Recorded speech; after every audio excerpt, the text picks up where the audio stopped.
இப்போ நான் இந்த இடத்துல நின்றுட்டு இருக்கேன்னா அதுக்கு காரணம் நிறைய பேர் இருக்காங்க. ஸோ அவங்க எல்லாத்துக்கும் நான் பர்சனலாக தேங்க் பண்ண கடமைப்பட்டிருக்கேன். ஸோ அதுக்காக கொஞ்சம் டைம் எடுத்துக்கிறேன். எடுத்துக்க ஆசைப்படுறேன். ஸோ ஐ திங்க் இந்த ப்ராஜெக்ட் ஸ்டார்ட் ஆனதுக்கு காரணம் வந்து none other than my mom and dad. ஏன்னா நான் இங்கே ஒரு ப்ராஜெக்டில் ஒர்க் பண்ணுறதுக்காக நான் கோயம்புத்தூர்லேருந்து சென்னை ஷிஃப்ட் ஆனேன்.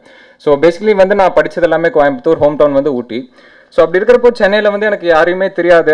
நான் ஒரு அவுட் சைடர் மாதிரி தான் வந்து எனக்கு ஃபீல் ஆச்சு. இங்கே ஒரு எக்ஸ்போஷர் இல்லை, மீட் பண்ணுறதுக்கு பீப்புள் இல்லைன்னு வந்து கொஞ்சம் பயமாக இருந்தது. ஸோ அந்த டைமில் தான் வந்து டைரக்டர் தீரஜ் வைத்தி வந்து இந்த மாதிரி நான் ஒரு ப்ராஜெக்ட் ஸ்டார்ட் பண்ணுறேன்.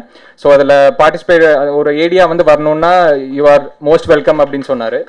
ஸோ ஐ திங்க் தீரஜ் அண்ணாக்கு வந்து இந்த ஸ்டேஜில் நான் தேங்க்ஸ் சொல்லிக்கிறேன். ஏன்னா அவர் மட்டும் அன்னைக்கு அந்த மெசேஜ் அனுப்பலன்னா நான் சென்னைக்கு வந்திருக்கவே மாட்டேன், இன்னும் நான் கோயம்புத்தூர்லேயே தான் இருந்திருப்பேன். So big thanks to Dheeraj Vaidy and team Jil Jung Juk well. So இங்கே வந்ததுக்கப்புறம் பட் அன்ஃபார்ச்சுனேட்லி அந்த ப்ராஜெக்ட்டில் ஃபுல்லாக என்னால் ஒர்க் பண்ண முடியல. ஒரு 2 schedules தான் ஒர்க் பண்ண due to some reasons. So அதை முடிச்சுட்டு ஃபீச்சர் ஃபிலிம் பண்ணலாம் அப்படின்னு சொல்லி நம்ம இறங்குறப்ப தான் so that is when reality hits you hard. And that to சினிமாவில் வந்து when it hits you really hard. So நான் ஒரு 5 or 6 months வந்து ப்ரொடியூசர்ஸ் பார்க்க ஆரம்பித்தப்போ யாருமே வந்து அஃப்கோர்ஸ் வந்து எண்ட் ஆஃப் தி டே நம்ம அவங்கள ப்ளேம் பண்ண முடியாது. என்னென்னா ஒரு 20 or 21 year old கை நான் பார்க்க ஆரம்பிச்சப்போ I was 20. So all of sudden அவங்க கிட்ட போயிட்டு எனக்கு ஒரு 2 or 3 crores வந்து எனக்கு வேணும் ப்ராஜெக்ட் அப்படின்னா யாராக இருந்தாலும் அந்த ஒரு தயக்கம் இருக்கத்தான் செய்யும். ஸோ அந்த தயக்கம் வந்து ஒரு ஸ்டேஜுக்கு மேலே நான் என்ன ஃபீல் பண்ணேன்னா, சரி இப்போதைக்கு நம்ம படம் பண்ண முடியாது போல அப்படிங்கிற அந்த ஒரு மைண்ட் செட்டில் தான் எப்போவுமே ஃபால் பேக் மெக்கானிசம் வந்து அப்பா அம்மா தான். ஸோ நான் ஒரு 6 months இங்கே சென்னையில் எல்லாம் பார்த்ததுக்கப்புறம் அப்பாவுக்கு கால் பண்ணி ஒரே ஒரு விஷயம் தான் சொன்னேன். அப்பா இப்போதைக்கு என்னால் படம் பண்ண முடியும்னு தெரிலப்பா, நான் கொஞ்சம் வயசானும் போல அப்படின்னு வந்து நான் சொன்னேன்.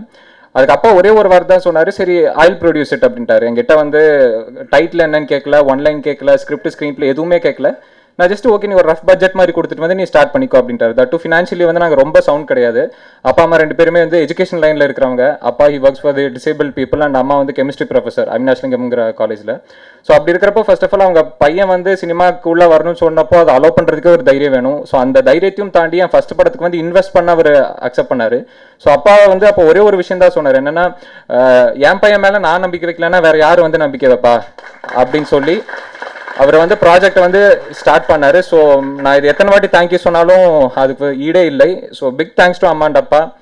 ஸோ அதையும் தாண்டி ரெண்டாவது வந்து ஆல்ரெடி சார் ஒரு பெரிய இன்ட்ரடக்ஷன் கொடுத்துட்டாரு அவருக்கு. மணி அண்ணா என்னென்னா, மணிகண்டண்ணா வந்து அப்பா கூட ஒர்க் பண்ணிட்டு இருந்தவர் ஆஃபீஸில். அவரும் வந்து டிசபிலிட்டி லைனில் தான் ஒர்க் பண்ணிட்டு இருந்தார், யூடிஸ் ஃபாரம் அப்படிங்கிறதுல. ஸோ அப்போ வந்து யாருமே தெரியாது இல்லையா. ஸோ ஒரு ப்ரொடக்ஷன்னா ஏன்னா சினிமா பேக்ரவுண்ட் யாருக்குமே கிடையாது. ஒரு ப்ரொடக்ஷனுங்கிறப்போ யாராச்சும் ஒருத்தர் கூட இருந்து பார்த்துக்கணுமே, எனக்கு நம்பிக்கையான ஆள் ஒருத்தங்க வேணும் அப்படின்னு சொல்லி தான் மணினா வந்து கூட அனுப்பி வச்சார். ஸோ மணினா சென்னைக்கு வர்றப்போ அவருக்கு சினிமா பற்றி எதுவுமே தெரியாது. அதாவது சினிமா பற்றி எதுவுமே தெரியாது. ஆக்சுவலி ப்ரொடக்ஷன்னா புதுசு, ஏன்னா அந்த ப்ரெஷர் எல்லாமே வந்து புதுசு. பட் ஐ திங்க் இப்போ இந்த ப்ராஜெக்டில் ஒர்க் பண்ணதுக்கப்புறம் நீங்கள் A to Z of cinema வந்து கேட்கலாம், எல்லாத்தையுமே வந்து ஃபிங்கர் டிப்ஸில் வந்து அவர் வச்சிருக்காரு. ஸோ ஐ திங்க் இப்போ is qualified to be a pakka ப்ரொடியூசர்னு நினைக்கிறேன். ஸோ தேங்க்யூ மணினா, thank you for being my brother, thank you. So big thanks to his family as well. So அடுத்தது வந்து Rahman sir. So Rahman sir பற்றி என்ன சொல்கிறது, நாங்கள் ஸ்கிரிப்ட் வந்து எழுதி முடிச்சுட்டு நாங்கள் சரி இதுக்கு யாராச்சும் ஆப்டாக ஒருத்தவங்க வந்து பார்க்கணும் அப்படின்னு நாங்கள் டெக்னீஷியன்ஸ் எல்லாம் பிரெயின் ஸ்டார்ம் பண்ணோம். அப்போ எல்லாரும் சொன்ன விஷயம் என்னென்னா, நம்ம ரஹ்மான் சார் வந்து அப்ரோச் பண்ணி பார்க்கலாம், அவருக்கு வந்து அந்த மெச்சூரிட்டி இருக்குது, எக்ஸ்பெரிமெண்டேஷனுக்கு வந்து நல்லா அவர் வந்து இஸ் ஓப்பன் ஃபார் எக்ஸ்பெரிமெண்டேஷன் அப்படின்னு வந்து சொன்னாங்க. So I felt okay, Rahman சார்கிட்ட வந்து இந்த ஸ்கிரிப்ட் அண்ட் ஸ்க்ரீன் பிளே சொன்னால் மேபி அவர் லைக் பண்ணுவாருங்கிற நம்பிக்கையில் தான் வந்து அப்ரோச் பண்ணேன். அண்ட் அஃப்கோர்ஸ் வந்து அவர் மேனேஜர் சாதிக் சார் மூலமாக தான் மீட் பண்ணேன். So big thank you sir. ஏன்னா நான் ஒரு நம்பர் வந்து சார் சொல்லிடுறேன், உங்கள் நம்பர் நான் வெரைட்டி டைரக்டர்லேருந்து தான் எடுத்தேன். அவர் ஃபர்ஸ்ட் டைம் நான் கால் பண்ணும்போது வந்து நம்பர் யாருமா கொடுத்தா எப்படி கிடச்சிது அப்படின்னு சொன்னார். ஸோ ஆக்சுவலாக எங்கள் ப்ரொடக்ஷன் மேனேஜர் ஹென்ரி அவர் வந்து வெரைட்டி டைரக்டர்னு ஒன்று வாங்கி கொடுத்தாரு. அதில் வந்து சினிமாவில் இருக்கிற எல்லாரோட நம்பரும் இருக்கும். ஸோ அதில் ரஹ்மான் சார் மேனேஜர் வந்து சாதிக் அப்படின்னு போட்டிருந்து. ஸோ அதை பார்த்து தான் கால் பண்ணேன். ஸோ அவர் என்ன சொன்னார், சரி நான் சார்கிட்ட மீட்டிங் அரேஞ்ச் பண்ணுறேன், ஒரு வாரத்தில் அரேஞ்ச் பண்ணுறேன் அப்படின்னு சொன்னார். But the very next morning வந்து அவர் அரேஞ்ச் பண்ணார். ஸோ ரஹ்மான் சார் வந்து நான் ஒரு ஓணம் மணிக்கு மீட் பண்ணேன். அவர் ஒரு 10 minutes கதை சொல்ல டைம் கொடுத்தாரு. பட் அன்ஃபார்ச்சுனேட்லி ஐ திங்க் அது ஒரு 2 hours மேலே வந்து அந்த மாதிரி போயிடுச்சு. ஸோ இனிஷியலி எல்லாருக்கிட்ட இருந்த அந்த ஒரு தயக்கம் ஆச்சுன்னா அந்த ஃபர்ஸ்ட் லுக்கில் இருக்கிற அந்த ஒரு பயம் வந்து சார்கிட்ட இருந்தது. பட் ஒன்ஸ் நான் அவர்கிட்ட சொன்ன விஷயம் என்னன்னா, சார் நீங்கள் கதையை வந்து ஃபுல்லாக கேட்டுருங்க, அதுக்கப்புறம் வந்து யூ டேக் தி ஃபைனல் கால் அப்படின்னு. ஸோ ஒன்ஸ் கதை சொல்லி முடிச்சோடனே வந்து he saw the potential in the story. So யூஸ்வலாக யாருமே ஒரு 20 year old வந்து இப்படி நம்பணுங்கிற அவசியம் கிடையாது. பட் அந்த நம்பிக்கை வந்து அவர் வச்சு ஐ திங்க் சார் இப்போ நீங்கள் மட்டும் ப்ராஜெக்டில் வரலன்னா படமே வந்து நடந்திருக்காதுன்னு நினைக்கிறேன். So big thank you to you sir. And உங்கள் ஃபேமிலிக்கும் வந்து ரொம்ப பெரிய நன்றி. அண்ணா, மெஹர் மேம் எல்லாருமே ரொம்ப சப்போர்ட்டிவாக வந்து இருந்திருக்காங்க from the beginning. Thank you sir. So அடுத்து வந்து என் direction team. So direction team பற்றி சொல்லணும்னா எல்லாருக்குமே வந்து இது முதல் படம், இன்க்ளூடிங் மீ வந்து அசிஸ்டன்ட் டைரக்டர்ஸ் எல்லாத்துக்குமே வந்து இது முதல் படம். ஸோ நான் முன்னாடியே சொன்ன மாதிரி சென்னையில் யாருமே தெரியாது, சரி நம்ம யாரை அசிஸ்டண்ட்டாக வந்து சேர்த்துக்கிறது அப்படிங்கிறனால எண்ட் ஆஃப் தி டே நமக்கு வந்து சோஷியல் மீடியா தான். நம்ம யாரை மீட் பண்ணணும்னாலும் புதுசாக யாராச்சும் பார்க்கணுன்னாலும் சோஷியல் மீடியா தான்.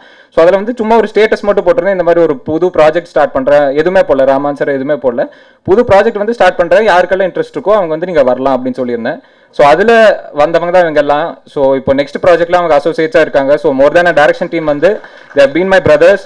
So big thanks to Shiva, Karthikeyan, Janna, Sandeep and Anand Ganesh. So இதில் ஜான்னா தான் எங்களை எல்லாத்துக்கும் சீனியர். எங்கள் ஆவரேஜ் ஏஜ் வந்து பார்த்தீங்கன்னா ஒரு 20 to 23 தான் இருக்கும், பட் அவர் தான் 30+. பட் அது இருந்தாலுமே வந்து அந்த ஒரு ஈகோ அவர்கிட்ட எப்பவுமே இருந்தது கிடையாது. சின்ன பசங்க நீங்க என்ன அப்படி இருந்ததே கிடையாது. இன்னும் வந்து அவர் ஒரு யங்ஸ்டர் மாதிரி தான் எங்க கூட பார்த்துட்டு இருக்காரு. So big thanks to you guys. ஏன்னா அவங்க ப்ராஜெக்ட் ஃபர்ஸ்ட்ல இருந்தே அவங்க என் கூட இருந்திருக்காங்க. அண்ட் ஈவன் இப்போ அடுத்த ப்ராஜெக்ட்டை அவங்க கண்டினியூ பண்றாங்க. So thank you. ஸோ அடுத்து டெக்னீஷியன்ஸ் வந்து ராமன் சார் ஆல்ரெடி ஒரு பெரிய இன்ட்ரடக்ஷனே கொடுத்துட்டாரு. ஸோ அது தாண்டியும் வந்து நான் சொல்லணுங்கிற அவசியம் இல்லை. பட் அவங்கள பற்றி சொல்லணும்னா அவங்களையும் நான் வந்து ஃபேஸ்புக் மூலமாக தான் மீட் பண்ணேன். ஸோ நம்ம யாருமே தேவைங்கிறப்போ கடைசியில் அதுதான் நம்மளை காப்பாற்றும். ஸோ நான் இதே மாதிரி தான் சுஜித் அண்ணா, ஆக்சுவலாக நான் சுஜித் அண்ணாவோட பிரதர் ஸ்ரீஜித் அண்ணா மூலமாக தான் இவங்க எல்லாத்தையும் மீட் பண்ணேன். ஒரு ஷார்ட் ஃபிலிம்காக நீங்கள் கிரேடிங் பண்ணோம் அப்படின்னு FBயில் மெசேஜ் அனுப்பியிருந்தேன். ஸோ அவர் சரி நீங்கள் ஆஃபீஸ்க்கு வாங்க நம்ம பேசலாம் அப்படின்னு சொல்லி அப்போ உட்காந்து பேசினதா இது. துருவங்கள் 16 ஒரு ஸ்கிரிப்ட் வந்து நான் வச்சிருக்கேன்னா, ஸோ நீங்கள் பண்ணீங்கன்னா நல்லாயிருக்கும் அப்படின்னு சொல்லி. ஸோ அவர் தான் மியூசிக் டைரக்டர் ஜேக்ஸ் பிச்சா இவங்க எல்லாத்தையுமே வந்து இன்ட்ரடியூஸ் பண்ணி வச்சாங்க. So big thanks to you guys. ஏன்னா ஐ திங்க் அவர் ஆல்ரெடி எல்லாரும் பேரையும் சொல்லிட்டாரு. இப்போ நம்ம கொஞ்சம் டைம் இதில் முடிக்கணுங்கிறதுக்காக பிக் தேங்க்ஸ் டு யூ. ஏன்னா என்னதான் ஒரு டேரக்டராக வந்து என் மைண்டில் ஒரு விஷன் இருந்தாலும் எண்ட் ஆஃப் தி டே அதை எக்ஸிக்யூட் பண்ணுறது வந்து டெக்னீஷியன் தான். So I think you have been more than my eye. எல்லாத்தையுமே வந்து கரெக்டாக கேப்சர் பண்ணியிருக்கீங்க. அண்ட் இந்த படத்தோட சக்ஸஸ் எல்லாமே உங்களுக்கு தான் போய் சேரும். So thank you guys.